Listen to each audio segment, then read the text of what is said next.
नहीं, कैसे कर सकते हैं? सब कुछ मनमाना ही अगर करना है तब फिर न्यायाधीश की क्या आवश्यकता है, न्यायालय की क्या आवश्यकता है, धर्माचार्य की क्या आवश्यकता है, धर्मशास्त्र की क्या आवश्यकता है। अगर आपको जो मन में है वही आपको करना है तब तो फिर किसी चीज़ की आवश्यकता ही नहीं है। बात हम बोलते हैं वो शास्त्र के अनुसार बोलनी चाहिए, तभी वो हमारे समाज के द्वारा स्वीकार होगी। तो यहाँ पर मंदिर है, मंदिर जो आधा बना है, तो आधा बने मंदिर में प्रतिष्ठा नहीं हो सकती। ये कोई भी वास्तु का ग्रंथ, क्योंकि मंदिर का अपना एक वास्तु होता है और वास्तु ग्रंथों में उसके विवरण दिए गए हैं। तो जो भी वास्तु के पंडित हैं वास्तु ग्रंथों में देख करके जान सकते हैं। ध्वजहीन जो शिवाल देवता का मंदिर होता है उसमें असुरा वासम इच्छन्ति, असुर लोग आकर के रहना शुरू कर देते हैं। तो आसुरी शक्तियाँ वहाँ आकर के विद्यमान हो जाएंगी, दैवी शक्तियाँ वहीं नहीं आ सकेंगी। तो ध्वज तो शिखर के ऊपर ही चढ़ाया जाएगा, शिखर अभी बना नहीं इसलिए ध्वज भी नहीं लग सकता। तो बिना ध्वज के मंदिर में प्रतिष्ठा करने का परिणाम ये होगा कि ध्वजहीन असुरा वासम इच्छन्ति ध्वजहीन सुरालय, जो ध्वजहीन सुरालय है उसमें असुर आकर के रहने लग जाते हैं। तो ऐसी परिस्थिति में बिना ध्वज की प्रतिष्ठा करेंगे तो असुर की प्रतिष्ठा हो जाएगी। जब निर्माण कार्य होता है तो 7 तरह की अशुद्धियाँ होती हैं। उन 7 अशुद्धियों को दूर करने के लिए, पवित्र वातावरण बनाने के लिए 7 पुण्याहवाचन किए जाते हैं। निर्मित मंदिर में प्रतिष्ठा हो सकती है, अर्धनिर्मित या अनिर्मित मंदिर में, निर्माणाधीन मंदिर में नहीं हो सकती है। और अगर होगी तो असुरवास हो जाएगा, असुरवास होगा। तो जो लोग पूजा करने आएंगे वो पूजा की सामग्री चढ़ाएंगे, उस पूजा की सामग्री से आसुरी शक्तियाँ बलवान होंगी, और आसुरी शक्तियाँ बलवान होंगी तो वो हमको अच्छा फल तो देंगी नहीं। परिणाम हमारे यहाँ ये माने जाते हैं कि दुष्परिणाम ये होगा कि आसुरी शक्तियाँ बढ़ेंगी, दैवी शक्तियाँ कमज़ोर हो जाएंगी। और दैवी शक्ति कमज़ोर होगी तो हम दैवी संपद वाले हैं। 2 तरह के संपद है इस संसार में, उनका रसाकसी चलती रहती है। एक आसुरी संपद है और एक दैवी संपद है। हम लोग जो सनातन धर्मी हैं हम दैवी संपद के लोग हैं, माने देवता हमारी सहायता करते हैं। असुरों से हमारा संघर्ष है। असुरों के और देवताओं के स्वभाव में क्या अंतर है? देवता जो होते हैं वो उनके प्रति अगर आप कुछ उपकार करें तो वो कृतज्ञ होते हैं और सदा याद रखते हैं कि इसने हमारे लिए ये किया। और जो असुर होते हैं वो कहते हैं और करो, क्यों नहीं करोगे? नहीं करोगे तो हम आप उनकी पूजा करते जाएं और वो आपके ऊपर चढ़ते चले जाएंगे। कभी उपकार नहीं मानेंगे, कभी कृतज्ञता नहीं मानेंगे। तो हम दैवी संपद के लोग हैं। तो उसमें उनसे पूछा जा रहा है कि आपने ऐसा मुहूर्त क्यों दिया? एक तो वो कह रहे हैं कि इसके बाद कोई मुहूर्त ही नहीं है। एक सवाल वो है कि यही एक मुहूर्त है, बाकी कोई नहीं। लेकिन उन्होंने जो रहस्यपूर्ण बात ये कह दी कि हमसे कहा गया कि जनवरी में दो, तो हमने दे दिया। तो जनवरी में दो तो उनके पास एक लिमिटेशन हो गया। 22 जनवरी को प्राण प्रतिष्ठा का कार्यक्रम होने जा रहा है और इससे लेकर कई सारे विवाद भी जन्म ले रहे हैं। इसके मुहूर्त को लेकर सवाल उठ रहे हैं तो इसके अधूरे निर्माण को लेकर भी सवाल उठाए जा रहे हैं। अब इस बीच में ये कार्यक्रम यहाँ पर होने जा रहा है, कई सारे जैसे मैंने कहा कि विवाद इसको लेकर हो रहे हैं। तो क्या कुछ विवाद हैं, क्या मसले हैं, उनको लेकर बातचीत करने के लिए यहाँ पर हमारे साथ ज्योतिर्मठ के शंकराचार्य स्वामी अविमुक्तेश्वरानंद सरस्वती महाराज जी हमारे साथ मौजूद हैं। उनसे हम बातचीत करेंगे। शंकराचार्य जी, आपने सबसे पहले ये मामला उठाया कि भाई जो मंदिर वहाँ पर बन रहा है, रामलला की जो प्राण प्रतिष्ठा का कार्यक्रम हो रहा है, उसमें मुहूर्त की आपने बात कही, साथ ही आपने कहा कि अधूरा भी निर्माण है तो ये कार्यक्रम नहीं करना चाहिए। सबसे पहले यहाँ पर मैं बात करना चाहूँगी एक चिट्ठी को लेकर, क्योंकि कल आपने श्री राम जन्मभूमि ट्रस्ट को एक चिट्ठी लिखी है जिसमें आपने जो मूर्ति है उसको लेकर सवाल उठाए हैं। कल हम देखते हैं कि रामलला की मूर्ति वहाँ पर स्थापित हो चुकी है। अब वो मूर्ति पुरानी है, नई है, ये कैसे पता लगेगा? देखिए, लंबे समय से पूरा देश अयोध्या के इस विवाद के ऊपर नज़र बनाए हुए है। लाखों लोगों ने जा कर के भगवान श्री रामलला विराजमान के दर्शन किए हैं और सबको पता है कि मुकदमा रामलला विराजमान की ओर से जीता गया है। तो ऐसी परिस्थिति में जिसने मुकदमा जीता, जिसके लिए मंदिर बना है, उनकी प्रतिष्ठा वहाँ पर होनी चाहिए। अब बीच में नई मूर्ति के बारे में बात आ गई। परसों शाम को हमको दिखाया गया कि कोई ट्रक आ रहा है और ट्रक में कोई बड़ी मूर्ति आ रही है और वही स्थापित की जाएगी। तो हमको लगा कि ये तो रामलला विराजमान के साथ अन्याय है और तत्काल हमने फिर पत्र के द्वारा जो न्यास के अध्यक्ष हैं उनको अवगत कराया। अब प्रतीक्षा कर रहे हैं कि उनका कोई जवाब आए। तो अभी तक कोई जवाब नहीं आया है। और मान लीजिए वो कोई नई मूर्ति वहाँ पर कल स्थापित कर दी हो, पुरानी नहीं है, तो ये भी एक कह सकते हैं ठीक नहीं है। नहीं, कैसे कर सकते हैं? सब कुछ मनमाना ही अगर करना है तब फिर न्यायाधीश की क्या आवश्यकता है, न्यायालय की क्या आवश्यकता है, धर्माचार्य की क्या आवश्यकता है, धर्मशास्त्र की क्या आवश्यकता है? अगर आपको जो मन में है वही आपको करना है तब तो फिर किसी चीज़ की आवश्यकता ही नहीं है ना। न्यायालय का आपने जिक्र किया, आपकी एक वीडियो हम देख रहे थे कि एक कांग्रेस नेता है दिग्विजय सिंह, उन्होंने पोस्ट की है जिसमें वो आप बात कर रहे हैं कि जब सुप्रीम कोर्ट की हियरिंग वगैरह चल रही थी तो तब कोर्ट ने कहा था कि भाई आप लोग जो है मसले को आपस में बैठ के समझौता कर लीजिए, बातचीत कर लीजिए। तो कोर्ट के बाहर भी कई सारी बैठकें हुई और उसका फ़ायदा भी हुआ। तो वो बैठकों के बारे में थोड़ा सा मैं जानना चाहूँगी, जो बार बार बैठकें हुई, किस तरह से जो सुप्रीम कोर्ट का वर्डिक्ट आया, जो फैसला आया 5-0 वाला, वहाँ तक जो पहुँचे हैं, तो कितनी मेहनत लगी, कितनी चीज़ें आपकी मेमोरी थोड़ा सा आप बताना चाहें। देखिए, तो माननीय उच्चतम न्यायालय के न्यायाधीशों द्वारा दोनों पक्षों से आग्रह किया गया था कि दोनों समुदाय के जो पक्षकार यहाँ पर हमारे सामने आए हुए हैं वे लोग एक बार बैठें, और हम अच्छा समझते हैं कि हम फैसला दें, उससे अच्छा है कि आप लोग आपस में ही कुछ तय कर लें। जितने प्रमाण आने थे, जितने तर्क आने थे, वो सब उपस्थापित हो गए हैं, सब आप लोगों के सामने हैं। ऐसी परिस्थिति में बलाबल का भी अनुमान सबको हो ही गया है कि किसके पक्ष में बल है, किसके पक्ष में बल नहीं है। तो अब आपको एक अवसर हम दे रहे हैं। तो 3 महीने का समय उन्होंने दिया कि आप इसमें चर्चा करिए। तो फिर उसके बाद फिर उनकी पहल पर चर्चाएं शुरू हुई, कई बार बैठकें हुई और बहुत सारी बातें हुई। कुछ औपचारिक भी हुई, कुछ अनौपचारिक भी हुई और होती रहीं। और अंततः इस बात पर काफ़ी पक्षकार सहमत हो गए कि हम लोगों को उच्चतम न्यायालय के द्वारा दिए गए इस अवसर का लाभ उठाना चाहिए, और न्यायालय फैसला दे, उससे अच्छा है कि हम लोग आपस में हो जाएं। समस्या थी जो प्रमुख मुस्लिम पक्ष था, सुन्नी सेंट्रल वक्फ बोर्ड, उस संस्था की ओर से जो उसके अध्यक्ष थे फारूकी साहब, वो कह रहे थे कि ठीक है, हम तो अनुमान तो हो गया कि हमारे पक्ष में बल नहीं है, और सद्भावना की दृष्टि से भी ये उचित ही लगता है कि हम लोग आपस में तय कर लें। हम जो हमारा दावा है उसको अपने ओर से छोड़ने के लिए तैयार हैं, लेकिन हमारी सुरक्षा का क्या होगा? हमको अगर हमारे समुदाय के लोग अगर हमारी बात को न समझ पाए और उन्होंने हमारे ऊपर कोई आक्रमण किया तो उसके बारे में हमारी सुरक्षा की समस्या है। उस बारे में फिर न्यायालय को अवगत कराया गया। जो 3 मध्यस्थ बने हुए थे, उन 3 मध्यस्थों ने लिखा पढ़ी की। इस पर काफ़ी समय जाया हो गया, क्योंकि उन्होंने एक ये प्रश्न उठा दिया था कि अगर हम कोई समझ बना लेते हैं और दावा छोड़ देते हैं तो हमारे ऊपर अगर आक्रमण हुआ तो हमारे और हमारे परिवार की सुरक्षा का क्या होगा।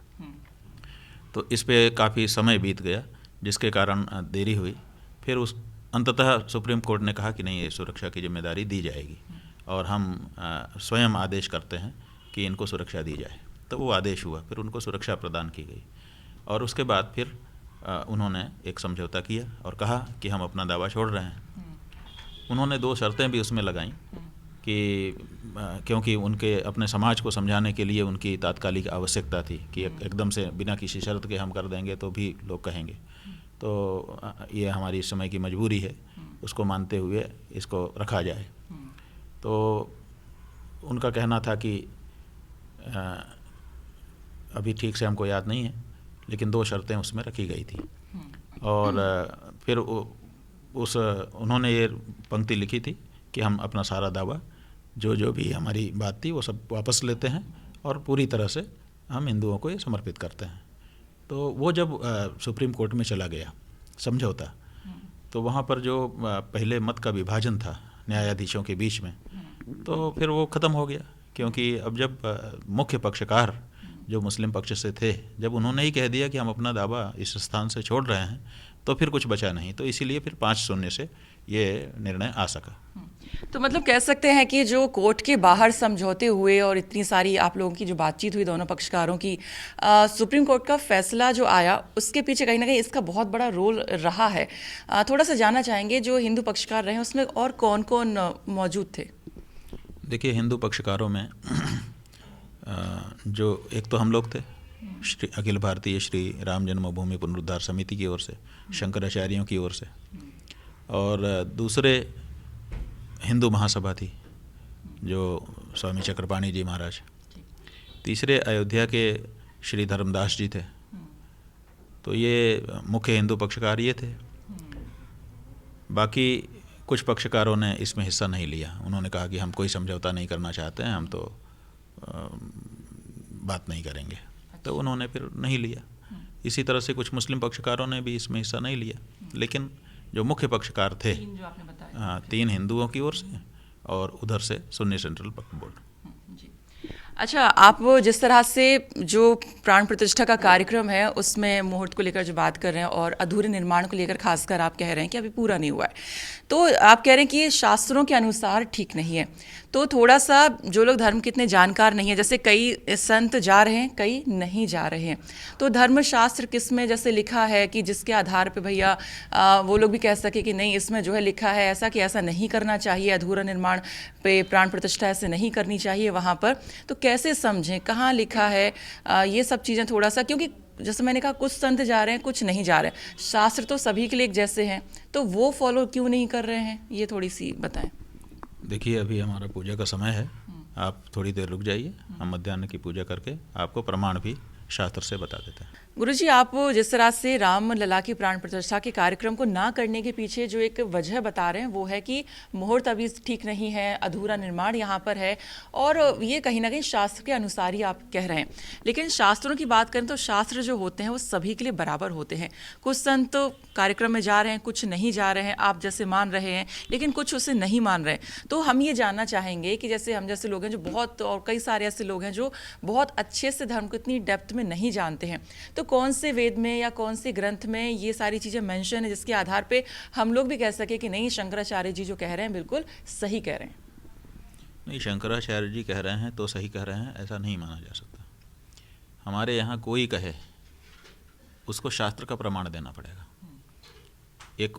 कोई भी एक विद्वान होगा, पंडित होगा, अगर वो शास्त्रानुकूल बोलेगा तो उसकी बात को स्वीकार करना पड़ेगा।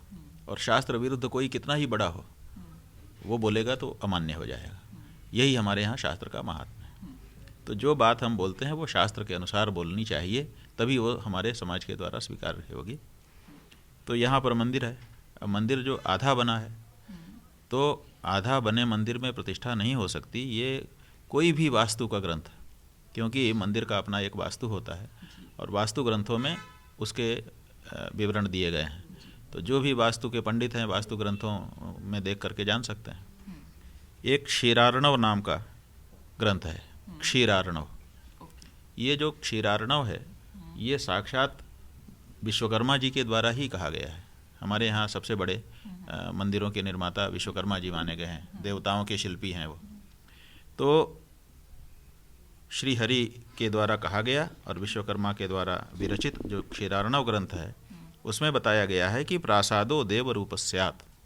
जो प्रासाद है, मंदिर है, वो देव रूप होता है, मूर्ति नहीं। प्रासाद ही देव रूप है, माने वो देवता का शरीर है।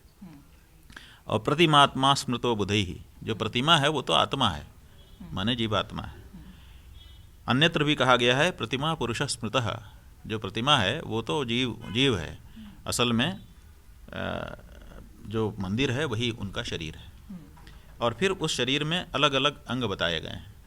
उनमें बताया है कलशस्तु शिरोज्ञेयो, जो कलश है वो सिर है, शिरोभाग है। इसी तरह से विष्णु संहिता नाम का ग्रंथ है, उस विष्णु संहिता में बताया है प्रासादो वासुदेवस्य मूर्ति रूपो निबोध में। कह रहे हैं कि जो भगवान का प्रासाद है, वासुदेव का, वासुदेव माने भगवान विष्णु, उनका जो प्रासाद है वही मूर्ति रूप है, माने वही उनकी मूर्ति है। ठीक है। और उसमें फिर आगे कहा कलशा मूर्धजा स्मृता, जो कलश है वही उनकी मूर्धा है, माने उनका सिर है। इसी तरह से अग्नि महापुराण है, आग्नेय महापुराण, वहाँ कहते हैं कि विधायैवं प्रकृत्यन्ते कुंभम तम विनिवेशयेत, माने इस तरह से मंदिर बना के तब ऊपर कलश चढ़ाना चाहिए, तब मंदिर समग्र बना माना जाता है। जब तक कलश नहीं चढ़ा तब तक मंदिर पूरा नहीं माना जाता। नारद संहिता में कहा गया है कि जैसे हमारा शरीर आपका शरीर 25 तत्वों से सांख्य दर्शन के अनुसार बना है, उसी तरह से पंचविंशति को ज्ञेयः प्रतिमा पुरुषः परः, ये जो मंदिर है ये भी 25 अंगों वाला है, और उसमें नेत्रे शिखर पार्श्वे तो नेत्रे शिखर, नेत्र जो है उसके शिखर हैं, शिखर ही उसका नेत्र है, अभी आंख बनी नहीं। इसी तरह से विष्णु धर्मोत्तर पुराण में कहा गया है, ततो ध्वजस्य विन्यासः कर्तव्यः पृथ्वीपते असुरावासमिच्छन्ति ध्वजहीने सुरालये। इसीलिए मंदिर पर जब मंदिर पूरा निर्मित हो जाए तब उसमें मंदिर में प्रतिष्ठा करे और फिर ध्वजा लगाए। ध्वजहीन जो शिवाल देवता का मंदिर होता है उसमें असुरावासमिच्छन्ति, असुर लोग आकर के रहना शुरू कर देते हैं। तो आसुरी शक्तियाँ वहाँ आकर के विद्यमान हो जाएंगी, दैवी शक्तियाँ वहीं नहीं आ सकेंगी। तो ध्वज तो शिखर के ऊपर ही चढ़ाया जाएगा, शिखर अभी बना नहीं इसलिए ध्वज भी नहीं लग सकता। तो बिना ध्वज के मंदिर में प्रतिष्ठा करने का परिणाम ये होगा कि ध्वजहीन असुरावासमिच्छन्ति ध्वजहीन सुरालय, जो ध्वजहीन सुरालय है उसमें असुर आकर के रहने लग जाते हैं। तो ऐसी परिस्थिति में बिना ध्वज की प्रतिष्ठा करेंगे तो असुर की प्रतिष्ठा हो जाएगी, हम तो सुर की प्रतिष्ठा कर रहे हैं, देवता की प्रतिष्ठा कर रहे हैं। ऐसी परिस्थिति में इसी तरह से अन्यत्र भी कहा गया है, ये जो है विष्णु पुराण में लिखा है, विष्णु धर्मोत्तर पुराण, विष्णु धर्मोत्तर पुराण में ये लिखा हुआ है। इसी तरह से अन्यत्र कहा गया है कि ध्वजारोहम प्रवक्ष्यामि येन भूतादि नश्यति, ध्वजारोह से भूत नष्ट होते हैं, माने आसुरी शक्तियाँ नष्ट होती हैं, और अगर वो न रखे तो आसुरी शक्तियाँ आ जाती हैं। आग्नेय महापुराण कह रहा है, प्रासादस्य प्रतिष्ठां तु ध्वजरूपेण में शृणु ध्वजम कृत्वा सुरैर्दत्या जिताः शस्त्राधिचिह्नितम्। हम प्रासाद की प्रतिष्ठा में ध्वज को अनिवार्य बता रहे हैं। अगर ध्वज की अनिवार्यता ये है कि ध्वज के कारण ही देवताओं ने दैत्यों पर विजय प्राप्त की थी, अगर ध्वज नहीं होता तो उनकी विजय न होती, इसलिए ध्वज महत्वपूर्ण है। तो ध्वज ये महत्वपूर्ण है, ये आग्नेय महापुराण लिखा हुआ है, आग्नेय महापुराण में ये बिल्कुल लिखा हुआ है। अगला से नीलकंठ भट्ट जी का प्रतिष्ठा मयूख है, जो आजकल प्रतिष्ठा की विधि के लिए प्रायः सभी पंडितों के द्वारा व्यवहार में लाया जाता है। उसमें भी इसी तरह से मंदिर का पूरे देव स्वरूप में वर्णन है कि मंदिर ही उनका शरीर है, और उसमें कहा है चक्षुषी शिखरास्तस्य, उसके जो शिखर हैं वही आँखें हैं। ध्वजाः केशाः प्रकृतिताः, जो ध्वज है वही केश है। और जो विधि है, पद्म पुराण क्या कह रहा है, जो विधि है उस विधि में ये लिखा गया है कि कलशम मूर्धजम स्मृतम प्रतिमा जीव उच्यते, प्रतिमा तो जीव है, असल में शरीर तो मंदिर ही है। इसी तरह से अन्यत्र कहा गया है कि प्रयोग मंजरी नाम का एक ग्रंथ है, प्रयोग मंजरी में ये कहा गया है कि जब हम किसी मंदिर का निर्माण करते हैं तो सबसे पहले शिल्पी को बुलाना पड़ता है, शिल्पी का चयन होगा, फिर हम कहेंगे कि भैया हमारे लिए ये मंदिर बना दो, वो कहेगा कि ठीक है, हमको सामग्री दीजिए, हमको व्यवस्था दीजिए, और ये भूमि हमको हमारे हैंडओवर करिए, हम इसको बनाएंगे। बनाते समय हमको हस्तक्षेप मत करिए, बीच में मत आइए लोग, क्योंकि कंस्ट्रक्शन साइट का भी हमने वो प्रश्न भी उठाया है पुण्य पत्र में कि कंस्ट्रक्शन साइट का भी एक रूल होता है, वहाँ पर आम लोगों का प्रवेश नहीं दिया जा सकता है। जो प्रशिक्षित लोग होते हैं वही प्रवेश करते हैं, क्योंकि कुछ उठ रहा है, कुछ आ रहा है, कुछ जा रहा है, कहीं किसी को चोट लग जाए, कुछ हो जाए। तो जहाँ कंस्ट्रक्शन चल रहा है उसमें क्या सबको प्रवेश दिया जा सकता है? आम आदमी को ये नहीं होता है। तो शिल्पी कहता है कि तब तक हमारे प्राकार में रहेगा, यहाँ कोई दूसरा नहीं आएगा, हमारे जो प्रशिक्षित लोग हैं वही आएंगे। तो वो फिर वो निर्माण शुरू करता है। जब वो निर्मित हो जाता है तब एक विधि है हमारे यहाँ कि अब वो शिल्पी आएगा। पहले हमने जब शिलान्यास किया तो शिल्पी को चंदन लगा करके, टीका करके, उसका सम्मान करके उसको कहा कि अब आप हमारे लिए बना दीजिए। जब वो बन जाएगा तो फिर एक विधि होगी कि वो शिल्पी आएगा, उस शिल्पी से हम हैंडओवर लेंगे, वो हमको हैंडओवर करेगा कि अब हम आपको फिर पुनः आपका निर्मित मंदिर सौंप रहे हैं, अब आप इसमें प्रतिष्ठादि कार्य कर सकते हैं। तो अपनी तरफ से आश्वस्त करेगा कि हाँ मेरा काम हो चुका, अब मैं बाहर जा रहा हूँ, अब आप इसमें इसके आगे का कार्य करिए। तो जब वो निर्मित हुआ ही नहीं तो आपको हैंडओवर नहीं कर सकता, हैंडओवर नहीं करेगा तो आप उसमें प्रतिष्ठा का कार्य कैसे शुरू करेंगे? क्यों? क्योंकि 7 अशुद्धियाँ हो जाती हैं जब निर्माण कार्य होता है, तो 7 तरह की अशुद्धियाँ होती हैं। उन 7 अशुद्धियों को दूर करने के लिए, पवित्र वातावरण बनाने के लिए 7 पुण्यः वाचन किए जाते हैं। खननम हरणम दाहः पूरणम गो निवासनम विप्रोच्छिष्टम पंचगव्यम सप्तयिता स्थान शुद्धयः। बोधायन के गृह सूत्र में जहाँ गृह प्रवेश की पद्धति दी गई है वहाँ पे बताया गया है कि ये घर भी अगर आपका निर्मित हुआ है तो उसमें भी 7 शुद्धियाँ करनी पड़ती हैं, और मंदिर तो उससे भी आगे है। तो ये जो 7 शुद्धियाँ हैं ये की जाएंगी, तब वहाँ पर धर्म कार्य आरंभ होगा। तो अब आप एक बार शुद्धि करेंगे, अशुद्धि करने के बाद फिर अशुद्ध हो किया जाएगा, तो फिर शुद्धि का क्या मतलब निकला? आप एक बार कहेंगे कि हमने शुद्धि कर ली, अब यहाँ पे हमारा देव कार्य हो गया, फिर वो निर्माण वाले आ जाएंगे, फिर अशुद्धि करेंगे, तो शुद्ध करने के बाद अशुद्धि नहीं हो सकती है, अशुद्धि करके तब उसको शुद्ध कर दिया जा सकता है। तो ऐसी परिस्थिति में वो शुद्धि का क्या होगा? दूसरे ये कहा गया है कि प्रयोग मंजरी नाम के ग्रंथ में कहा है कि जो शिल्पी है उसको सम्मानित करके तब प्रसाद ग्रहण करे, और ग्रहण करके तब धर्म कार्य वहाँ पर ये पुण्य वाचन आदि का शुद्धिकरण का कार्य शुरू करें। तो यहाँ पर हैंडओवर नहीं लिया गया है, बीच में थोड़ी देर के लिए वो एक तरफ हट जा रहा है, बाकी समय जगह काम करता रहेगा और आप उसी में बैठ के करना चाहते हैं, ये धर्मशास्त्र सम्मत नहीं है। इसी तरह से ये लिखा है कि प्रासादस्य देह रूपत्वात् प्रतिमा यास्य चैतन्य रूपत्वात्, माने जो मंदिर है वो देह है और प्रतिमा जो है वही जीव है। इस तरह से प्रणीता विमोकांत कर्मणि कृत एव प्रासादोत्सर्गो विधेयः, जैसे यज्ञ करने पर प्रणीता के विमोक तक का कर्म होता है, उसी तरह से प्रासाद में भी अंत तक, जब तक निर्माण ना हो जाए तब तक निर्माण को पूरा नहीं माना जा सकता। इसी तरह से जब मंदिर में प्रतिष्ठा आदि संपन्न हो गई तब उसको लोकार्पण होगा कि भाई अब ये देवता की संपत्ति हो गई, देवोत्तर संपत्ति हो गई, अब यहाँ पर सब आ सकेंगे और पूजा आदि अर्चना कर सकेंगे। तो उस समय जो संकल्प होता है उसमें बोला जाता है कि सूर्या चंद्रमसौ यावद बिंबे देवकला सान्निध्य हेतवे इमं शिलेष्टका पाषाण खंड काष्ठध्वज शिखर वल्लभी प्राकार गोपुरादि सहितम, माने इसमें इन्होंने गिना दिया, क्या क्या गिना दिया? शिला माने इस मंदिर में क्या क्या चीज़ें हैं, एक तो शिलाएं हैं, इष्टका माने ईंटें हैं, पाषाण खंड हैं, काष्ठ माने लकड़ियां हैं, फिर ध्वज है इसमें, शिखर है इसमें, वल्लभी है माने आर्च है, प्राकार है, गोपुर है माने द्वार बने हुए हैं। तो अब इसमें ये जो 9 चीज़ें हैं, ये 9 चीज़ों से सम्मत जो मंदिर है वो लोकार्पित किया जाएगा। इस संकल्प में ये बोलना पड़ता है, तो इसमें ध्वज और शिखर आ रहा है। तो कितनी चीजें नहीं है 9 में से?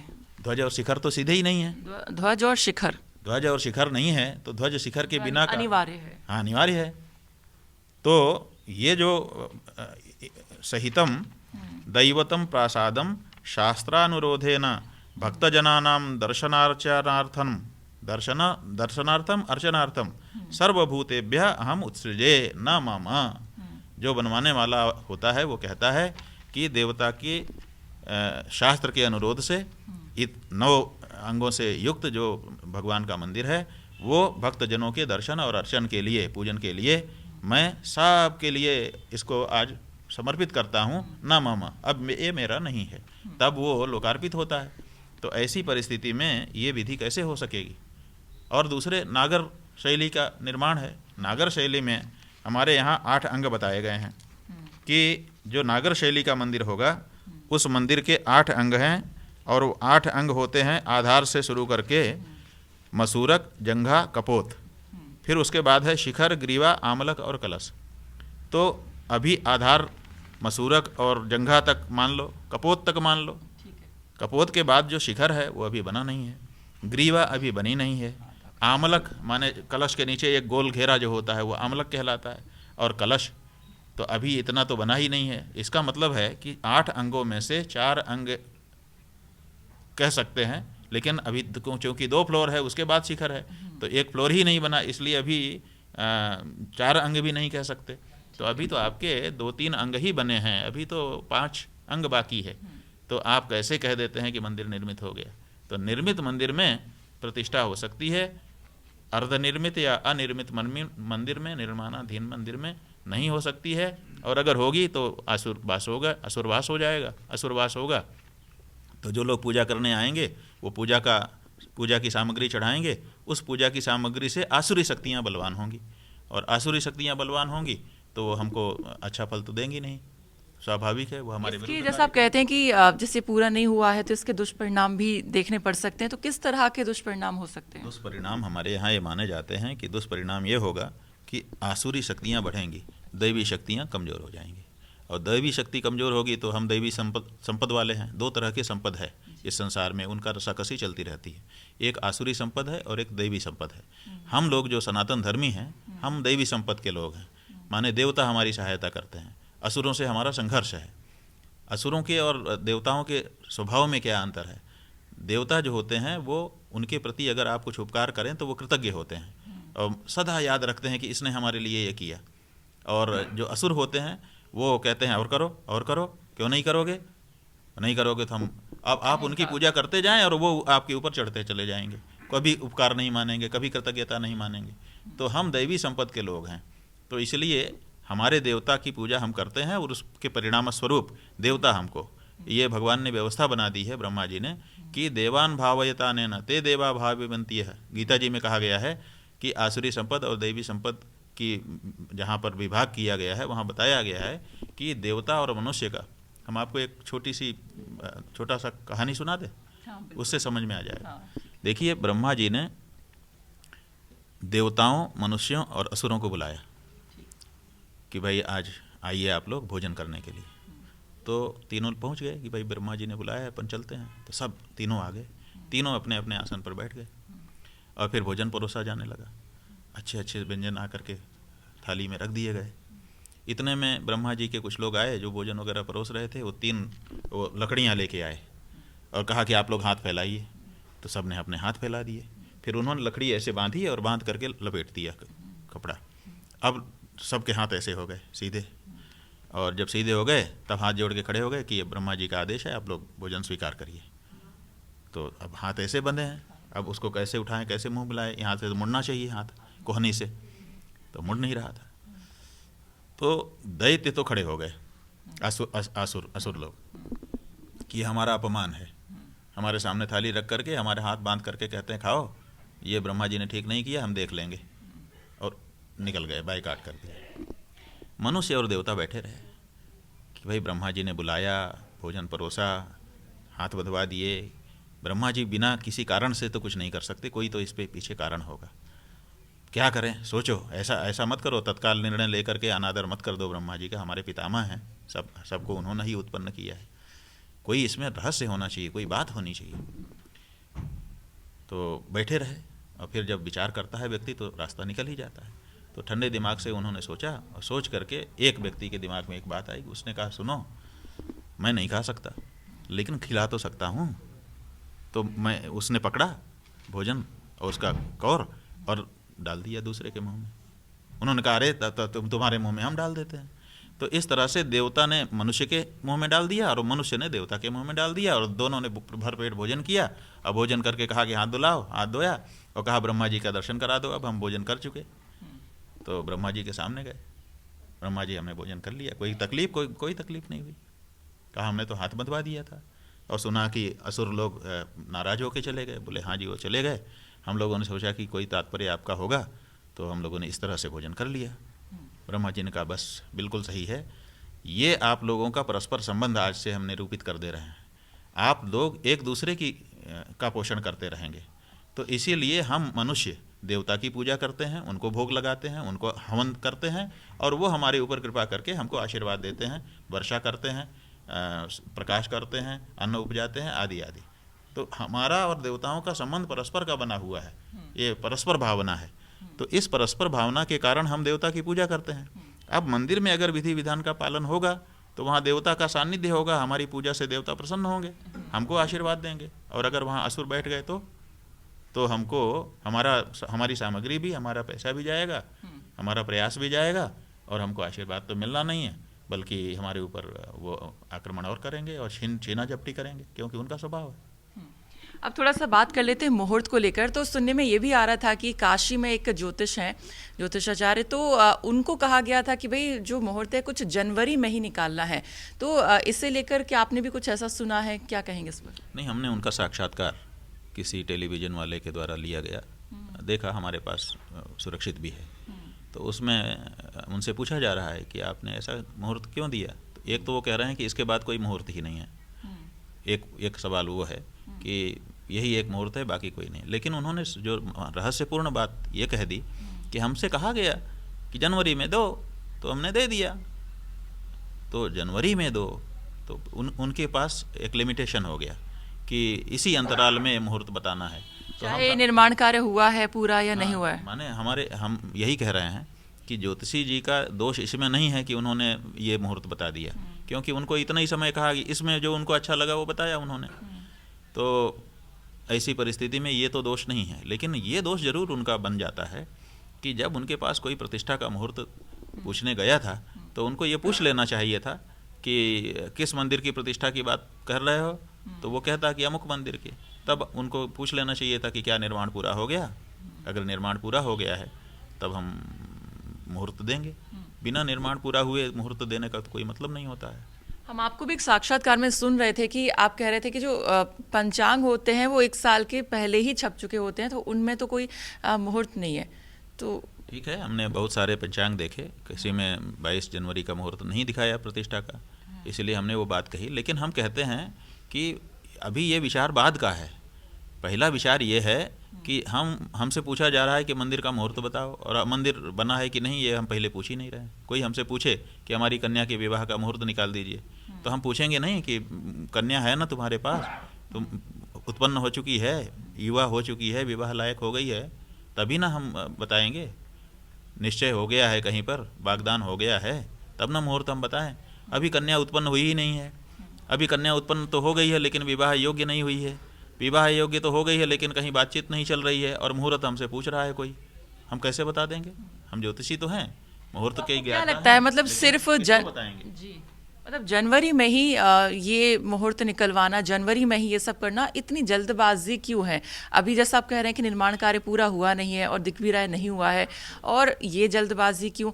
आपको क्या इसके कारण लग रहे हैं? देखिए, गुजरात से अभी लोग हमारे पास आए थे जी। नवसारी से, और वो लोग वो हैं जिन्होंने बहुत बड़ी अगरबत्ती अभी जलाई है अयोध्या जी में ले जा कर के।